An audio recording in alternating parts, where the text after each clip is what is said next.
তো আজ থেকে একটা নতুন মিনি ব্লগের সিরিজ শুরু হলো। তো আমরা রিসেন্টলি ঘুরে এসেছি ভিয়েতনাম থেকে। তো সেটারই 6টা পার্টে মিনি ব্লগ আসবে, বড় ব্লগও আসবে, কিন্তু তার আগে মিনি ব্লগগুলো পোস্ট করে নিচ্ছি, তোমরা দেখে নিও।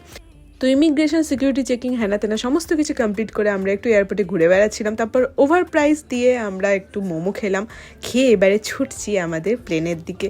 এই হচ্ছে আমাদের আজকের প্লেন। স্বীকার করতে একটু লজ্জাই হয়, প্লেনে উঠতে আমার একটু ভয়ই লাগে।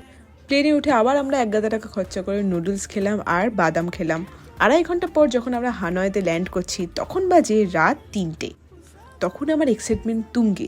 একটা নতুন দেশ, একটা নতুন শহর এক্সপ্লোর করার জন্য আমি আর ওয়েট করতে পারছিলাম না। তো আগে থেকেই আমাদের গাড়ি অ্যারেঞ্জমেন্ট ছিল, ডাইরেক্ট আমাদের হোটেলে নিয়ে যাবে। বাট এখানে হয়েছে আরেক মজা। আমাদের ড্রাইভার ভাই ইংলিশ বোঝেন না, কিন্তু এদিকে কথা বলাও চাই। তো আমরা গুগল ট্রান্সলেটারের সাহায্যে কনভারসেশন করছিলাম। আমাদের হোটেলটা দারুণ ছিল, সেটা তোমরা বড় ব্লগে দেখতে পাবে।